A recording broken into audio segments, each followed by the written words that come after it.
નમસ્કાર વિદ્યાર્થી મિત્રો, એજ્યુટેકનો ચેનલમાં આપનું સ્વાગત છે. આજે આપણે ધોરણ 8 વિષય અંગ્રેજીમાં યુનિટ નંબર 3 આહ ઓહ આઉચ તેની એક્ટિવિટી નંબર 7 અને 8નું સંપૂર્ણ સોલ્યુશન કરીશું.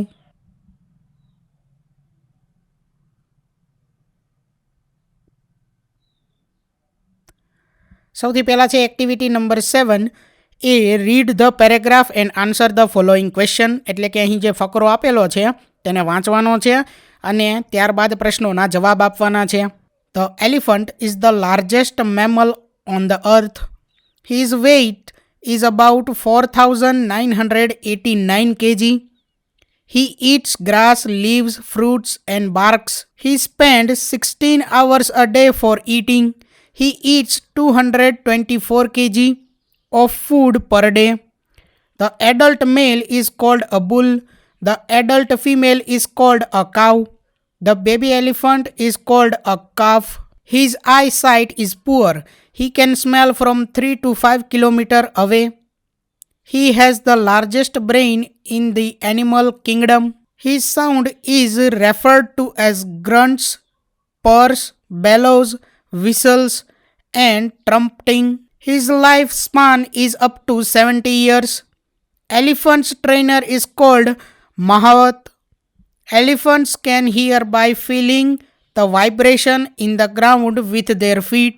ત્યાર પછી આગળ ક્વેશ્ચન્સ જોઈએ. એમાં question number 1, what is the average weight of the elephant? તો એનો આન્સર છે the average weight of the elephant is 4,989 kg. Question number 2, how many hours does an elephant spend for eating? તો એનો answer છે an elephant spends 16 hours a day for eating. Question number 3, how much food does an elephant take in a day? તો an elephant tax 224 kg of food in a day. ત્યાર પછી આગળ question number 4, what does an elephant eat? તો એનો answer છે an elephant eat grass, leaves, fruits and barks. Question number 5, what the unique facts about an elephant?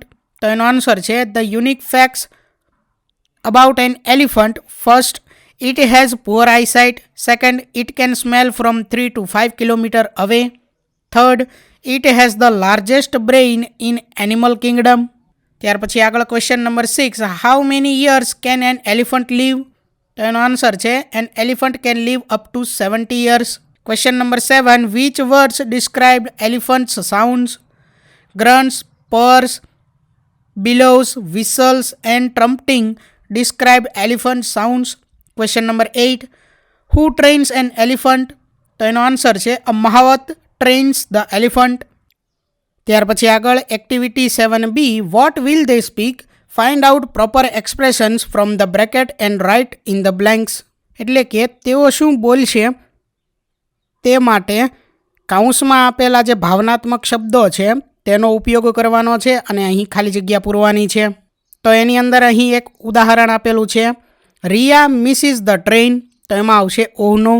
ત્યાર પછી પહેલું, Maria seize an accident. તો એમાં આવશે ઓહ ગોડ. ત્યાર પછી બીજું, લીલા સીઝ અ બ્યુટિફુલ ફ્લાવર. તો એમાં કયું ભાવાત્મક વાક્ય આવશે? How beautiful. ત્યાર પછી ત્રીજું, આશા ગીવ્સ અ ગુડ આઈડિયા. તો એમાં આવશે વોટ અ વન્ડરફુલ આઈડિયા. ચોથું, જીગર વિન્સ ધ રેસ. તો એની અંદર આવશે બ્રાવો. ત્યાર પછી આગળ પાંચમું, ઝોયા સીઝ અ ડાયનોસોર્સ પિક્ચર. તો એની અંદર પ્રોપર એક્સપ્રેશન કયું આવશે? સો હ્યુજ. ત્યાર પછી આગળ છે activity number 8A, complete this questions using words from the boxes. એટલે કે અહીં કૌંસમાં જે શબ્દો આપેલા છે તેનો ઉપયોગ કરી અને અહીં આપણે પ્રશ્નો પૂર્ણ કરવાના છે.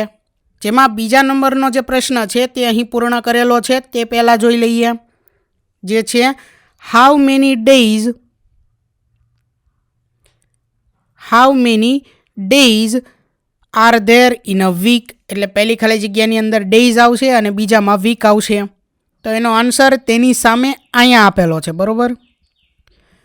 How many days are there in a week. તો એનો આન્સર થશે 7, બરાબર. એક અઠવાડિયામાં કેટલા દિવસો હોય છે? તો કે 7 દિવસો હોય છે. આ મુજબ આપણે દરેક ખાલી જગ્યાઓ જે છે તે પૂરવાની છે કૌંસમાં આપેલા શબ્દોનો ઉપયોગ કરીને, બરાબર, અને પ્રશ્નાર્થ વાક્ય પૂર્ણ કરવાના છે.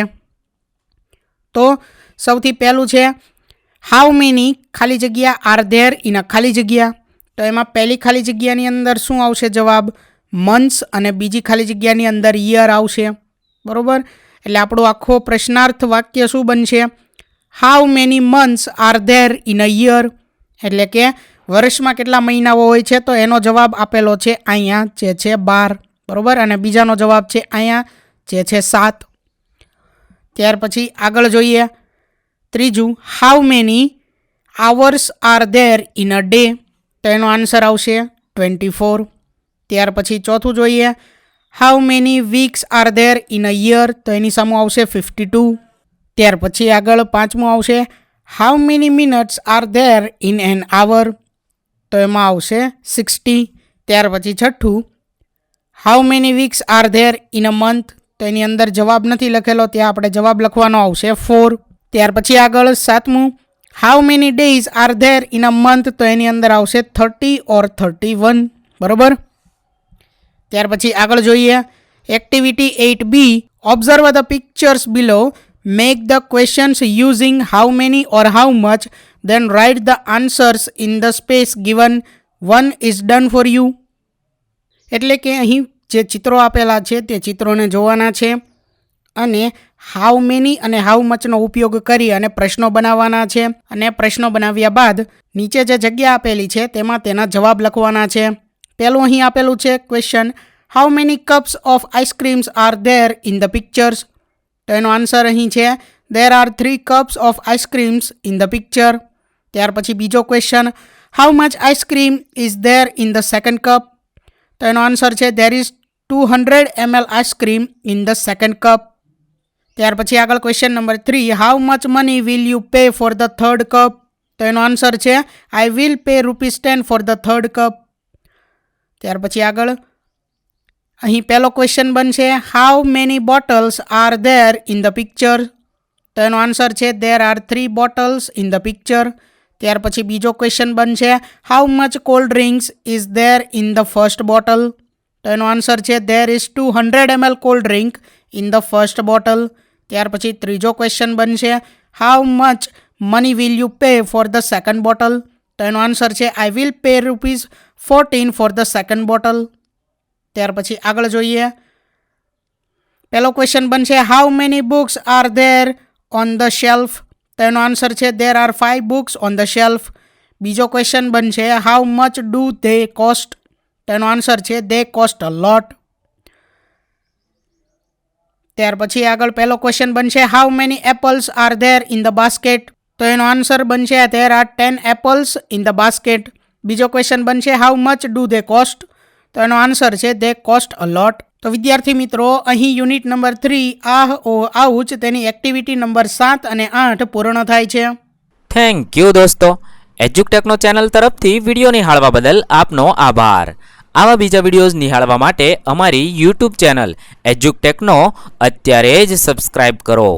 આભાર દોસ્તો.